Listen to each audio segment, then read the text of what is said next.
वा, चेरी बेकार आहे. तर हे काय आहे हे तुम्हाला या आजच्या व्हिडिओमध्ये बघायला मिळणार आहे. काय? अशी टम्म फुगली पाहिजे पुरी. घरी चल, घरी चल ना. कनी कनी सांगू शकत नाही, एवढं बेकार काम आहे. काय काय वर्ग घेत पण नाही शिक्षक. हा. इकाद आणि धनश्री कुठे आहे? हे बघ.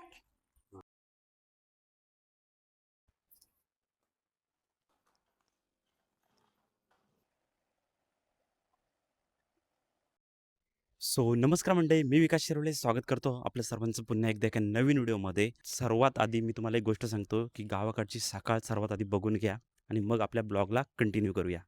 खास तुम्हाला दाखवायला काही गोष्टी गावाकडची सकाळ कशी असते ते दाखवण्यासाठी मी काही 6 वाजता व्हिडिओ बनवतोय. आणि हे बघा, 6 वाजून 10 मिनटं झाले. गावाकडचा ब्लॉग आणि सकाळी भाकरी बुजण्याचं शूट नसेल असं कधी होईल का? तर इकडे बायको पहाटेच उठले आणि भाकरी भाजायला सुरुवात केली. या बघा, भाकऱ्या केलेल्या आहेत बायकोने. इकडे कणिक मळलेलं आहे.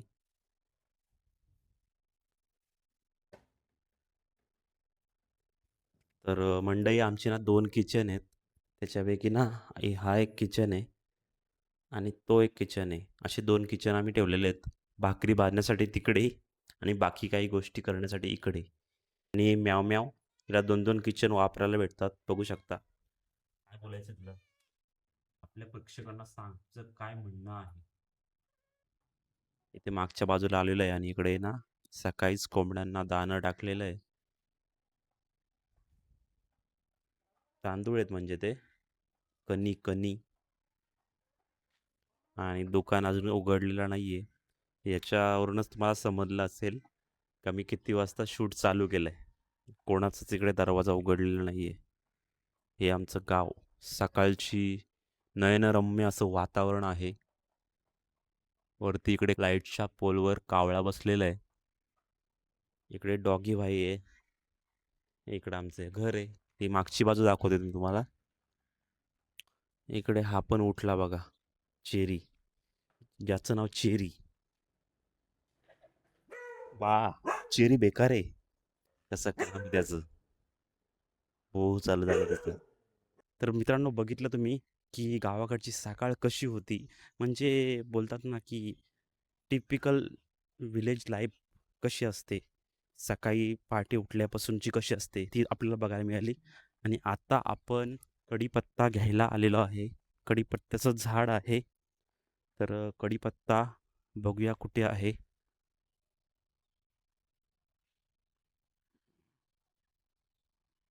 आपल्याला जेवढी हवी आहेत ना तेवढी पानं घेऊया आपण. जेवढी गरजेचं आहे तेवढीच, जास्त नाही घ्यायची. एवढ्याचीच आपल्याला गरज होती. तेवढी पानं घेऊया आणि निघूया. आता इकडे ना यांचा आपण डॉगी आलाय. बघा ना कसं भुकतोय. बघा ना कसं काम आहे. कधी कधी ना आत्मसंरक्षणासाठी काही गोष्टी करायला लागतात. बघू शकता तुम्ही. हा इंग्लिश आहे. हा बघा. काय? हे बघा मित्रांनो, मी दगड उचलली तेव्हा तरी सुद्धा तो जोरात भुकत होता आणि अंगावर धावत होता. इकडं पिठलं बनवलेलं आहे आणि भूक लागलेलीच आहे मला तशी पण. सकाळचा नाश्ता करून घेतो मी. हे बघा मित्रांनो, आता हे आपल्याला समोरून घर दिसतोय आणि ही समोरची बाजू, ती एवढ्या साऱ्या तुळस एकाच ठिकाणी. म्हणजे मला पण ना कधी खोकला वगैरे झाला, सर्दी वगैरे झाला ना, मी इथून तुळशीची पानं घेऊन जायचो. 4-5 पानं घेऊन जायचो आणि आळं वगैरे टाकून, गूळ टाकून त्यांचा काढा करायचो आणि मग प्यायचो. ती सर्दी लगेच बरी व्हायची. आलेला आहे सकाळी दुकानामध्ये, बघूया सकाळीच काय घेतो. सकाळीच दुकानात आलेला आहे. तर बघूया दुकानामध्ये तो काय खरेदी करतोय.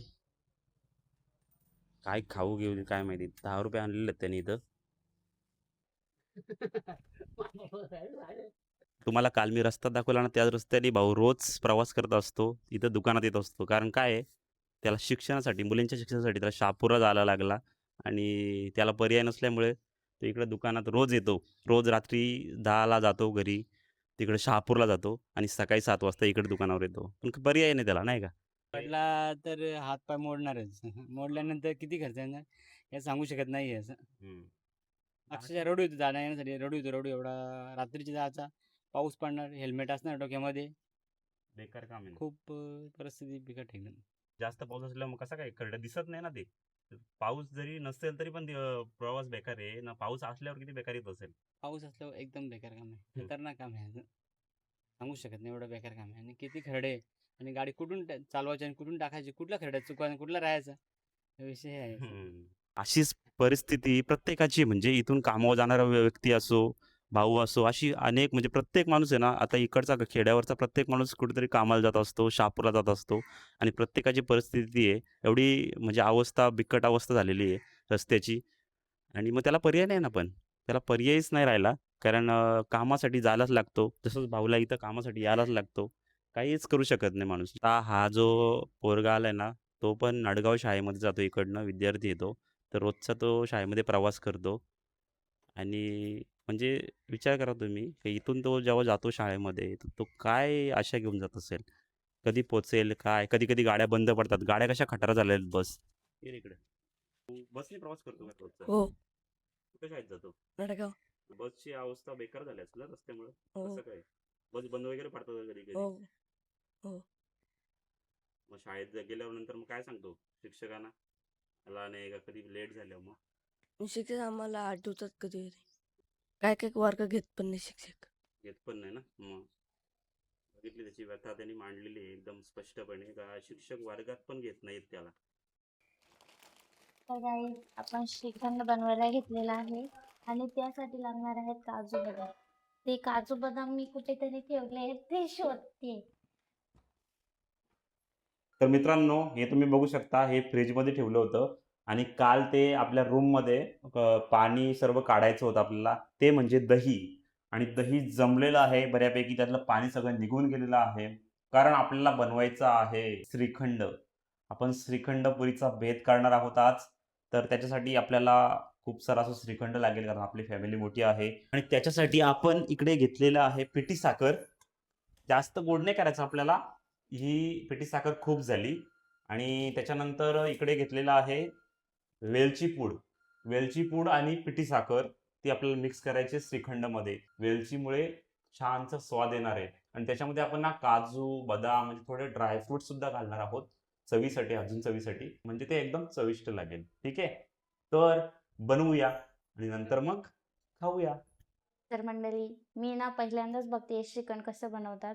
म्हणजे मी कधी बघितलंच नाही, पण आता बघूयात माझे मिस्टर कसे श्रीखंड बनवतात.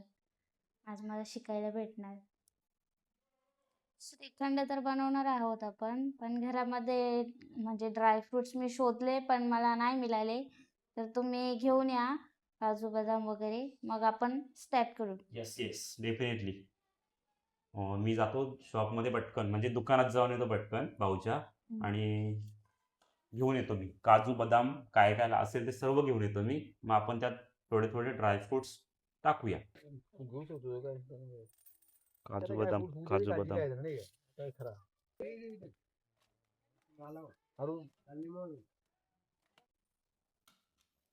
अशीच का अशीच? असेच कापं नाही का छोटी छोटी मागे केली होती लाडूंच्यासाठी तू? अशीच केलं तर आई येत ना.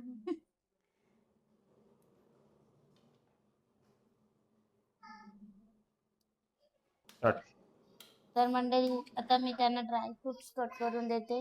श्रीखंड बनवायला आपण त्यांना मदत करूया. म्हणजे ड्रायफ्रुट्स वगैरे अशी छोटी छोटी कामं करूया. चला तर बघूयात. छोटे छोटे कण होणार त्याच्या खलबत्त्या ठेचून, आणि मग त्याची चांगली पेस्ट करू. इकडे आईने ना पीठ मळायला घेतलेलं आहे पुऱ्यांसाठी. खुसखुशीत अशा पुऱ्या होणार आहेत. आता मी आता धनूला प्रोसेस सांगणार आहे सगळी. श्रीखंड कसा बनवायचा, काय काय टाकायचं त्यात. बनवणं म्हणजे काही विशेष नाहीये, त्यात फक्त साखर टाकायची आधी. घे साखर टाकून घे.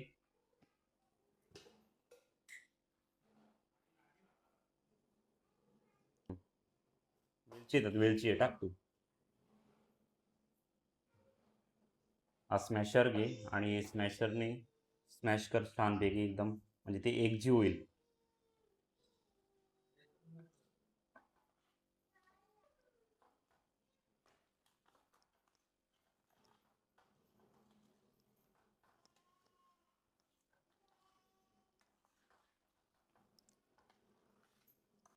फायनली गाईज आपलं श्रीखंड तयार आहे आणि आता आपण त्याच्यावर असे काजू बदाम सोडूयात.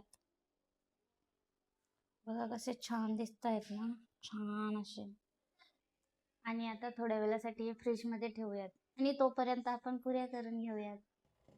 तर मंडळी आता कढईतलं तेल गरम होतंय, तोपर्यंत आपण पुऱ्या लाटून घेऊयात.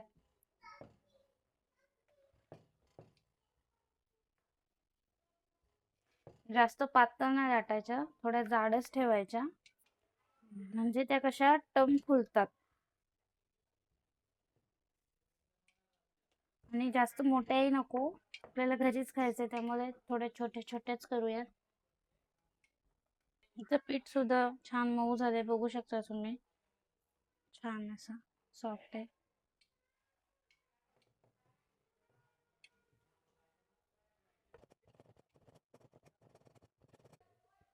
अशी टम्म पुरी फुगली पाहिजे. मी, बाबू आणि काकी आम्ही चाललोय गणपती बाप्पा बघायला. आपला बाप्पा तिकडे रेडी झालाय ना, आपल्याला बघायला जायचंय. कुठे चाललोय आपण? बाप्पाकडे. बाय बाय बाप्पाला ना, आपला बाप्पा कुठे आहे? कुठे आहे? दाखव बरं बाप्पा आपला. हा, दाखव ना, कुठे आहे बाप्पा? घरी चल,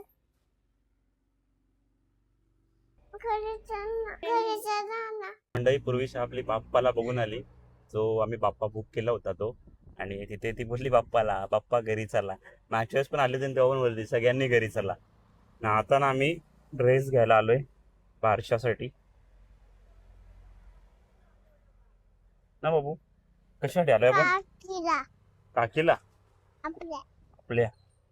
आत्ता आमचा बेत आहे संध्याकाळचा, संडे स्पेशल पावभाजी. इकडे बीट आहे, इकडे शिमला मिरची आहे, इकडे टोमॅटो आहे आणि इकडे बटाटा आहे आणि इकडे फ्लावरचं काढून देतो मी धनुला.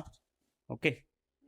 आणि मग कशी होते, कारण की माझे मिस्टर बनवणार आहेत ना, त्यामुळे छानच होणार, गॅरंटी आहे मला. तर मंडळी आपण पावभाजीसाठी कुकरमध्येच सगळं करणार आहोत कुकिंग. आणि आपण आता इथे कुकर ठेवलेला आहे, कुकरमध्ये तेल टाकलंय आणि आता आपण लसूण टाकूया सर्वात आधी आणि नंतर कांदा टाकूया. ठीक आहे.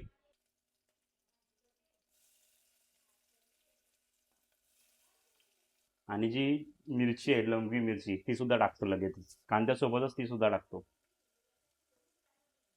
आहे गाईज. हा आत्ता स्मेल येतोय. आधी ना आपण याच्यामध्ये फ्लावर आणि बटाटा टाकून घेऊया, कारण फ्लावर आणि बटाटा शिजायला वेळ लागतो, त्याच्यामुळे तो आधी टाकायचा असतो.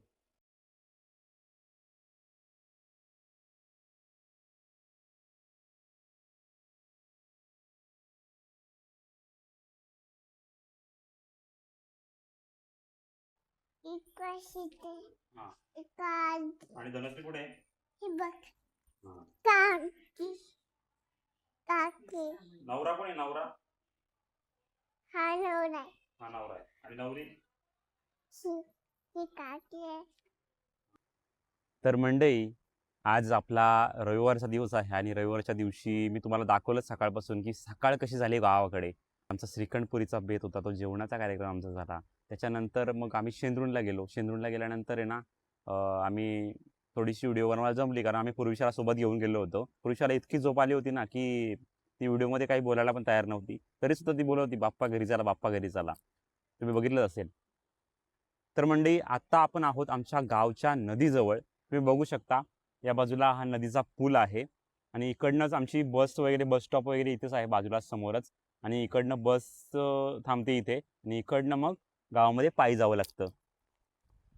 तर अशा पद्धतीने आमची नदी आहे, बघू शकता तुम्ही, छान सुंदर अशी आमची नदी आहे.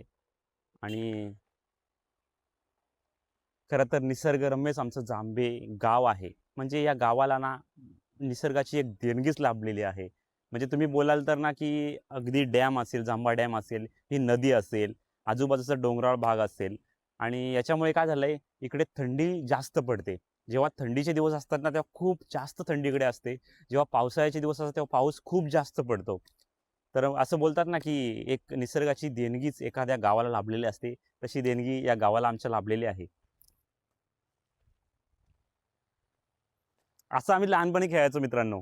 ॲक्च्युली ना इथे ह्या ठिकाणी आहे ना, आता जे आम्ही बसलो होतो ज्या ठिकाणी, तिथे गणपती जेव्हा घेऊन येतो ना, म्हणजे गणपती विसर्जन जेव्हा असतो ना, तेव्हा विसर्जन या ठिकाणी म्हणजे सर्व गणपती बाप्पा ठेवले जातात. इथे आरती होते आणि मग इथे बाप्पाच्या मूर्त्या ज्या आहेत त्या विसर्जित केल्या जातात.